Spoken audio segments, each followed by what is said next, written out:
kita nak moving on to the next topic, which is the qualitative research approaches. Last time we have already talked about the literature review, how you're going to find the literature references especially. Okay, so hari ini kita masuk terus kepada kualitatif lah. Alright. So basically, untuk slide kali ini, a little bit introduction to qualitative. So macam saya cakap awal-awal dululah, kualitatif ni adalah based on the quality. So kita nampak dia punya result adalah based on text, based on describing way, description, explanation, and you akan nampak banyak wordy things. Okay, so kualitatif ni penting sebab apa? Sebab kita nak tengok dari segi quality dia lah. Sebab kalau kita based on quantitative numbers kan, so kita tak nak rely on numbers, but we want to find out more on the things behind the numbers. Kenapa number tu macam tu? So the qualitative comes into play lah. Okay, so qualitative ni dia kata kat sini, qualitative method rely on the text and image data, have a unique steps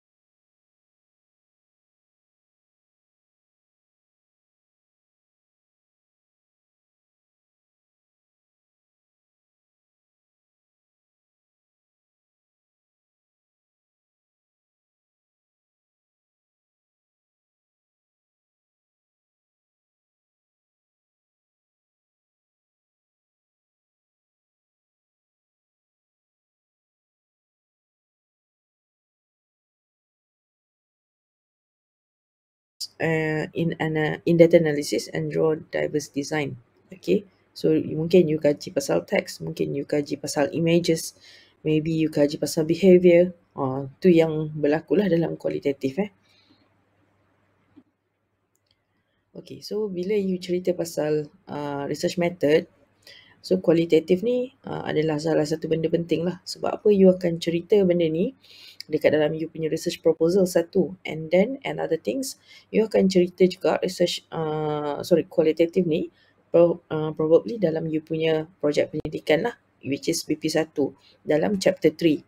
Okay, so first clearly state that design being utilised in your study. Kena bagi tahulah apa benda yang kita nak buat sebenarnya dalam kita punya research method dari segi approaches you, sama ada you guna kualitatif ataupun you guna kuantitatif. Okay, so kalau you guna mixed method, bagi tahulah you guna pendekatan campuran.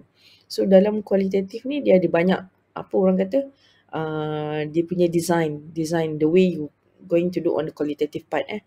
Okay, so nanti kejap lagi saya ceritalah. So satu benda penting saya nak ingatkan dalam kualitatif, which is dalam method. So bila kata kualitatif, you kena ada reflexive tone of being a researcher. Maksudnya you kena ada reflection lah untuk role you sebagai researcher ni dalam you punya chapter 3. Okay, so ada a few characteristics of qualitative. First kali, qualitative ni akan berlaku dalam natural setting. Tu standard. Mana-mana kalau you buat interview ke, you buat observation ke, kan? Sebab kita tahu kualitatif tu itu data dia. So dia akan berlaku dalam method dia. So dia selalunya berlaku dalam natural setting. Bila kata natural setting ni, dalam keadaan yang sebenar lah. Okay, so bila macam contoh you nak pergi interview mengenai performing arts, so automatically you akan cari orang yang dalam bahagian tu. Okay, dalam performing arts lah. So you akan interview, you akan buat certain sedikit observation. You akan tengok macam mana dia menari, macam mana dia design dia punya choreography. Okay, tu natural setting. Seterusnya, kalau you tengok yang bawah tu, talking directly to people and seeing them behave and act within their context is a major characteristic of qualitative. Kita kena jumpa dia one to one. Okay, dalam perjumpaan ni, tak kisahlah macam mana sekalipun. Mungkin perhaps you jumpa dia secara physical, or perhaps juga you mungkin jumpa dia secara online. Tapi dalam online pun, kalau you on the camera, so you still akan berlaku secara synchronize, kan, secara berdepan. Okay, secara dalam keadaan real life time lah. Okay, Tu yang dia kata talking directly. So you tanya dia, dia jawab. Okay, tu dikatakan dengan kualitatif. So number 3, kalau you tengok kat situ, face to face interaction. Yes, of course. And then number 4, researcher as a key instrument. You sebagai researcher adalah orang yang bertanggungjawab untuk tanya soalan, untuk fahamkan soalan. Ini dalam kualitatif. Contoh kalau dalam kuantitatif, you akan guna questionnaire. You tak berjumpa dengan orang, kan? So, you akan suruh dia jawab based on the questionnaire. You cakap kat dia, nanti jawab soalan ni. You tak kenal pun orang tu siapa. Tapi dalam kualitatif, you kenal orang tu, you kenal siapa, you tahu macam mana bentuk dia. Okay, itu dikatakan dengan researcher as a key instrument. Kita ni sebagai researcher akan jadi instrument lah untuk collect data tu. Okay, so dalam kualitatif, you akan guna protokol. Protokol ni maksud dia, there's a start untuk buat research, untuk conduct the interview, untuk conduct the observation. Okay, so protokol ni contohnya bila you nak pergi jumpa certain people, you kena jumpa dia punya gatekeeper. Gatekeeper ni apa? Gatekeeper ni adalah orang yang jaga society tu lah. Maksudnya kalau macam contoh, you nak interview pelajar UMK. Okay, pelajar UMK ni ramai kan? So siapa gatekeeper? Gatekeeper dia adalah NC. So contoh you nak interview pelajar FTKW. So siapa gatekeeper dia? Gatekeeper dia adalah dekan kita. So you kena jumpa dekan kita, tanya dia boleh tak kita nak buat research. Sebab apa? Gatekeeper ni yang bagi you consent untuk, maksudnya bagi kebenaran lah untuk benarkan you buat research tu. Okay, so kalau ada tak tempat yang tak ada gatekeeper? Jarang. Okay, even kalau you nak interview orang asli pun, you kena contact dulu JAKWA. Baru you boleh interview orang asli. Itu contoh lah. Okay, so next. Okay, so selalunya number 6, number 6, kalau you tengok kat sini, they do not tend to use or rely on questionnaires or instrument developed by other researcher. Maksudnya, kita tak gunakan soalan-soalan yang dah dibuat oleh researcher lain dalam kualitatif. That's why dalam kualitatif, you sendiri yang akan create the question that you want to ask. Ada certain orang, certain researcher yang dia pergi ke field, buta-buta, tak ada guideline, tak ada apa. So, dia terus tanya. Apa yang dia nampak, dia nak tahu, dia terus tanya. Ada juga macam tu. Okay. So, ada juga yang you kena set up soalan dulu, nak tanya apa kan, sebagai guideline you. Okay. So, itu kualitatif. Kalau kuantitatif tadi, mungkin you gunakan soalan yang orang lain dah pernah buat kajian tu. Tapi buat kat tempat lain kan. Contohnya, you ambil dia punya guideline tu and then you apply kepada research you sendiri. Itu kuantitatif. Okay, number 7, multiple sources of data, interviews, observation, document and audio-visual information. Okay, ini adalah data-data yang lahir daripada kualitatif. Interview tu of course, okay, observation pun sama, document macam you all budak-budak sastra kan, pelajar-pelajar sastra kalau ada dalam kelas ni. Okay, so probably you are going to study text. Okay, so you study lah satu-satu dari segi dia punya language, dari segi dia punya rhythm and all those things. Audio visual mungkin juga you tengok based on the YouTube. Kan ada certain student nak tengok based on media sosial. So, it boleh jadi juga dalam bentuk audio visual information. Okay, number 8, kalau you tengok kat bawah tu, then researcher review all the data, make sense of it and organize it into categories or teams that cut across all the data sources. Maksudnya dekat sini, bila you dah dapat all the interview, you dah record and then you kena transfer into transcript. So, bila kata transcript, the process they call as a transcribing. So, transcribing ni penting. Okay, sebab apa kita nak transfer daripada audio kepada teks. So, bila kita dah ada teks tu, kita baca lagi sekali. Dah baca and then kita fahamkan, make sense of it and then kita come out dengan code and themes. Ni nanti saya ajarlah dalam kelas. Alright, so next. So, dalam kajian sebenarnya ada dua konsep which is deductive versus inductive. So, inductive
reasoning inductive ni sebenarnya adalah fokus kepada building knowledge from the ground up lah. Maksudnya kita ambil daripada feel sendiri. Maksudnya kita tak ada pun protokol or procedure yang kita nak tengok apa. So ini adalah macam sembrono lah orang kata. So you pergi feel and then you rasa macam oh aku nak tengok lah bahagian ni. Sebab apa? Benda tu jumpa dekat depan mata kan. So itu inductive. Data you datang daripada feel tu tadi. Maksudnya you pergi kat situ, you observe, you interview, you observe behavior contohnya, and then you make up the generalization or themes daripada situ. Apa yang you tengok, you nampak. Selalunya inductive ni dia tak ada datang dengan research question. Tapi but still kita galakkan ada research question and research objective tu lah, baru kita tahu nak kaji apa. Sebab selalunya untuk level korang saya akan suruh dulu buat objective dan juga research question. So bila pergi field you dah tahu dah nak buat apa. Okay, so untuk orang-orang yang profesional yang memang dia apa orang kata ethnographers contohnya kan. So bila dia pergi field, dia pergi, lepas tu tiba-tiba datang idea, oh aku nak buat kajian ni lah sebab apa, aku dah nampak benda ni dekat dalam field. Itu dia panggil sebagai inductive. While kalau you tengok deductive pula, deductive ni yang macam saya cakap tadi lah, you perhaps dia kata the researcher look back at their data from the teams to determine if more evidence can support each team or whether they need to gather additional information. Kan, deductive ni benda yang dah ada lah. Okay, bila dah ada, you rasa macam tak cukup lagi lah. So you pergi lagi field work untuk kau nak field work lah. Okay, so kalau you tengok the process begins inductively. Deductive thinking also play an important role as the analysis move forward. Sebenarnya kedua-dua ni macam dia complement lah between one another. Okay, so kita akan kaji juga dalam konteks deductive inductive ni. You akan tengok based on the participant meaning, apa maksud di sebalik behavior dia, apa maksud di sebalik certain things, yeah. And then mungkin juga dekat sini datang daripada pelbagai sources lah, interview, observation, documents, audiovisual, sama juga macam tadi. So perhaps juga dekat sini mungkin ada emergence design, benda-benda yang baru lah. Okay, so itu dia. Okay, ni saya tak nak baca lebih lah. Okay, so bila kita kata dalam kualitatif, so kena ada reflexivity. Reflexivity ni adalah essential aspect lah sebagai researcher ni untuk reflect semula dia punya peranan dalam kajian tu. Okay, sebab apa? Kadang-kadang kita mungkin ada bias tentang kajian kita. Sebabnya you datang daripada that kind of community and then mungkin you ada satu certain perception yang mengatakan benda tu bagus. Tapi padahal sebenarnya bila one outsider says thing, so mungkin you nampak benda tu tak bagus sebenarnya. That one kita perlukan lah reflexivity ni. So sebagai researcher, kita ni position as ourselves as what? Adakah kita neutral? Adakah kita tak neutral? So you have to tell this to the people. Okay? Alright. So dalam kualitatif, dia ada 5 designs yang kita panggil untuk guide kita punya research tu lah. Okay? Okay. So dalam design ni, you mungkin nak study individual. You nak kaji pasal orang. So bila you kaji pasal orang, ada probably you akan gunakan dia punya design sebagai narrative ataupun phenomenology. And then perhaps you nak kaji pasal process, activity or events. So perhaps you nak guna case study ataupun grounded theory. And then probably juga you nak kaji pasal culture. You nak compare between one culture to another and observe their behavior. Kenapa behavior dia sama? So perhaps you nak kaji based on ethnography. Okay, ni 5 research design yang saya sebut tadi. Narrative, case study, phenomenology, grounded theory, ethnography. Untuk korang, saya tak galakkan yang untuk gunakan yang nombor 5 ni lah, grounded theory ni. Grounded theory ni bukan apa, dia macam kalau you dah lama buat research contohnya kan, so you bolehlah guna grounded theory. Sebab apa? Grounded theory ni dia datang daripada ground. Maksudnya you pergi field and then you observe, you come out with the theory. You datangkan dengan konsep. Sebenarnya you tak tahu pun nak kaji apa, you pergi je tengok dulu. Dah pergi tengok, tiba-tiba macam berminat lah nak buat ni. So itu dipanggil grounded theory lah. Okay. Okay, kita pergi satu-satu. Narrative research. So narrative research ni kita can be both the phenomenon we are studying, like narrative of illness, or the method we use to understand experiences. Narrative ni macam sebenarnya how kita nak cerita based on certain thing lah. Okay, you narrate this kind of story, you narrate dia punya information. Okay, contohnya you kaji pasal illness, contohnya macam dulu kita kaji pasal COVID-19, so you kaji pasal COVID-19 je lah, you tak cerita pasal penyakit-penyakit lain. So dia panggil sebagai narrative lah. You kaji pasal phenomenon. Okay, fenomena yang berlaku pada ketika itu. Okay, selalunya juga untuk narrative research ni, dia begin dengan experience of individual. You nak kaji pasal macam mana dia boleh kena COVID. Okay, macam mana dia express through their life and told stories. You nak kaji pasal tu lah. So, you mungkin kaji certain people yang memang pernah kena COVID. Tu contoh And you akan nampak ada deep connection antara human experience ni tadi dengan apa yang you kaji. Okay, so ini adalah narrative. Okay, so mungkin juga dekat sini you mungkin kaji seorang, mungkin kaji dua orang, mungkin lebih daripada tu. Sebab apa? Narrative ni you nak collect stories. Apa yang berlaku sebenarnya dengan COVID-19? Macam mana orang boleh kena? Siapa yang kena? Okay, so mungkin you kaji daripada satu individual kepada individual yang lain based on this kind of story. This kind of research maksudnya based on COVID-19 tu tadi. Tu narrative. Okay, what did the narrative researcher do? Okay, so ini ada dia punya features. Okay, so saya explain briefly, nanti you all baca lah. Okay, so first thing first, macam saya cakap tadi, dia collect stories. Okay, collect stories. So, dia collect stories from individual. Okay, daripada individual, daripada group conversation. Okay, mungkin daripada document. Dia dengarlah cerita orang ni.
So, dia narrate.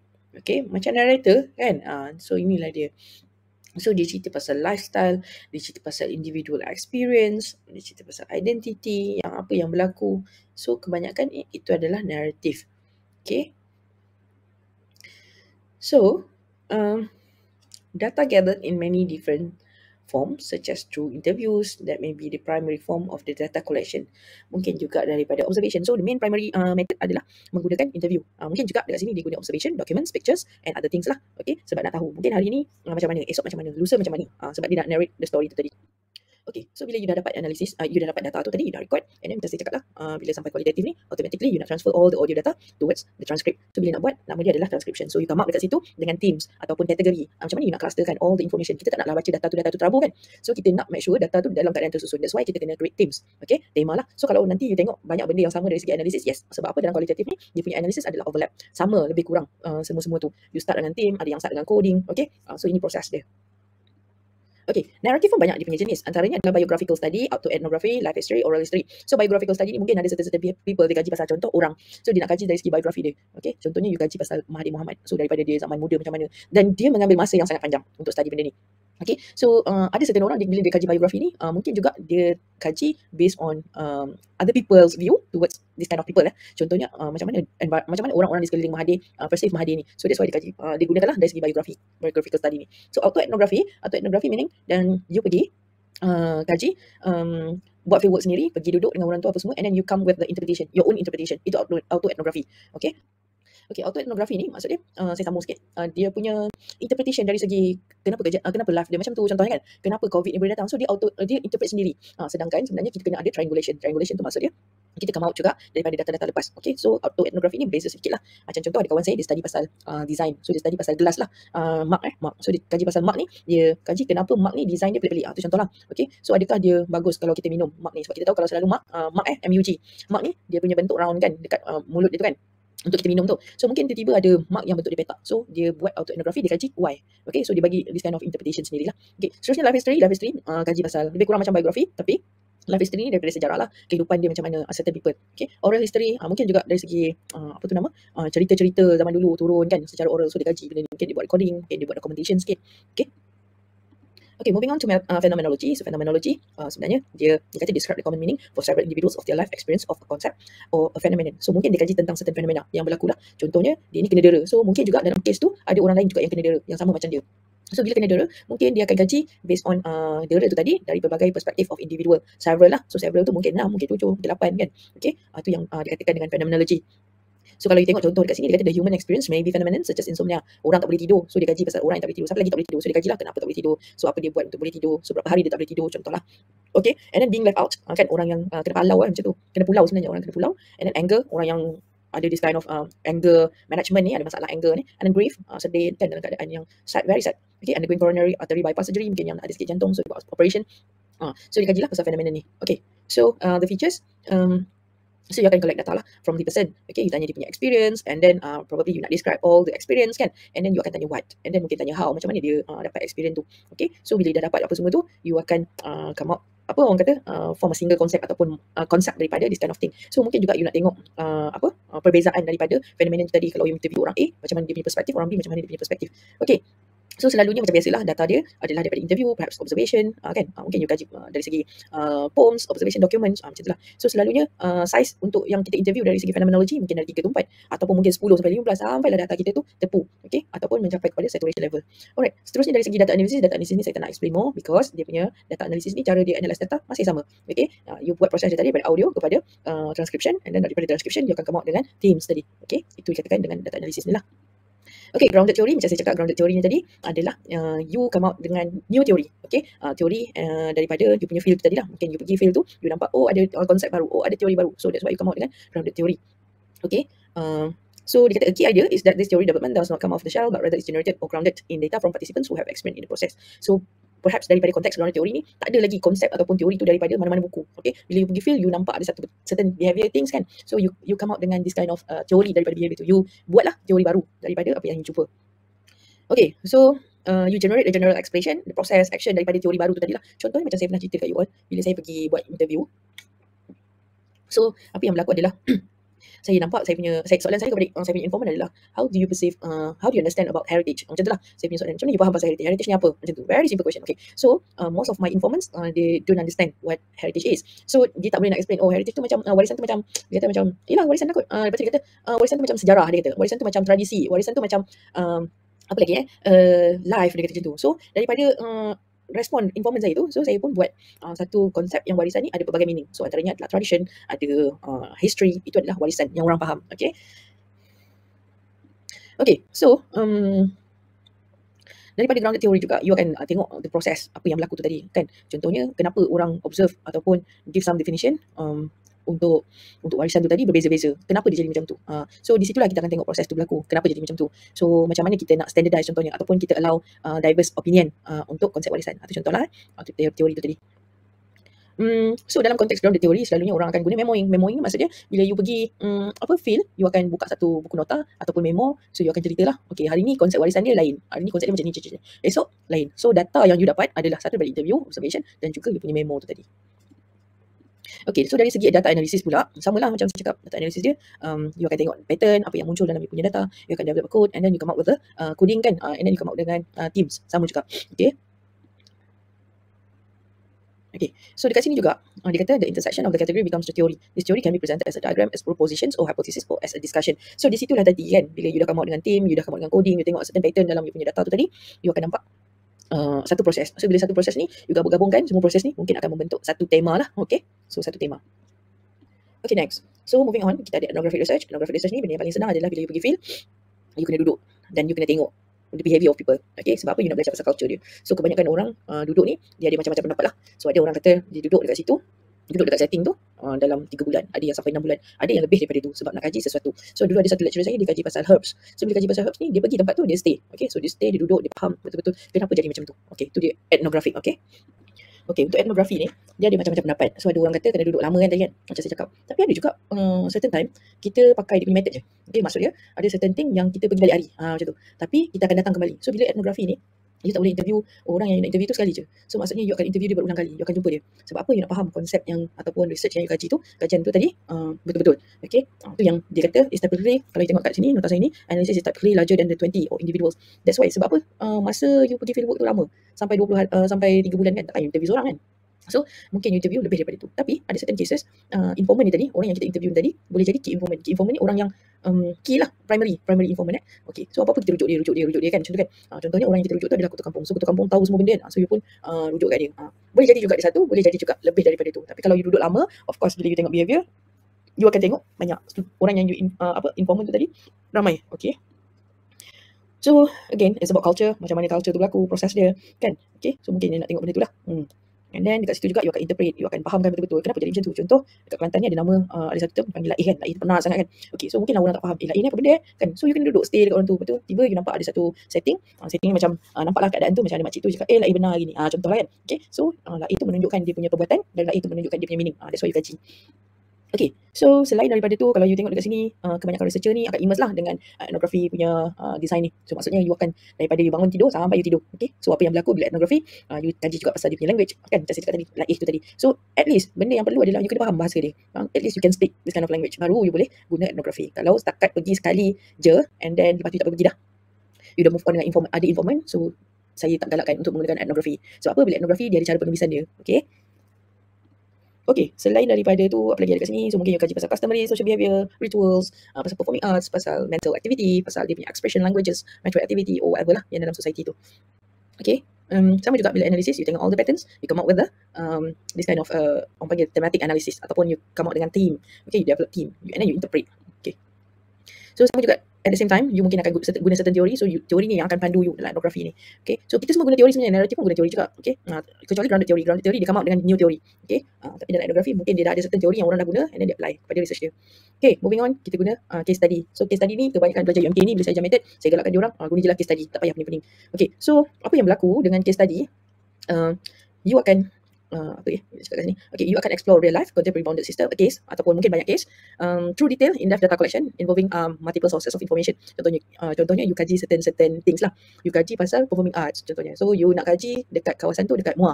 So you kaji kat MUA je, you tak pergi tempat lain. Okay, walaupun you dapat information kat other places, but then you focus kepada MUA. Okay, itu kita panggil case. Satu case lah. Case study ni pasal kajian case. Okay, mungkin juga you nak study based on multiple case. Macam contoh, you kaji pasal performing arts tu tadi, tapi you nak kaji dekat kawasan A, kawasan B. That's why you guna case study ni. Okay, so method dia sama, observation, interview, audiovisual, apa semua ni. Sama juga macam yang lain-lain tadi. Cumanya ini adalah kajian case. Okay. Okay, so saya tak nak panjang-panjang dekat sini. Benda yang sama juga, nanti you all baca lah. Kajian case. Kajian case ni boleh jadi, boleh juga data dia datang daripada kualitatif, boleh juga datang daripada kuantitatif untuk case study tadi kan. So kita tengoklah data kita punya kajian tu macam mana. Okay, so kajian ni ada macam-macam kan. Okay, so tengok daripada objektif tu. Dia ni sesuai untuk case yang untuk kualitatif atau kuantitatif. So kajian case ni boleh handle dua-dua lah. Okay, nanti you bacalah sendiri dekat sini. And then sama juga macam tadi, setting dia mungkin banyak kan tempat, mungkin nak kaji kat MUA, mungkin nak kaji dekat Johor Bahru. Itu contoh lah. Okay, and seterusnya adalah dia punya tema lah. Tema dia sama, data analisis. Data analisis dia sama, you come out dengan tema, theme. Okay, so saya rasa itu je untuk hari ni. Terima kasih semua kerana mendengar. So next class, insyaAllah saya akan tanya yang lebih detail lah untuk student narrate. Okay, macam narrator kan. So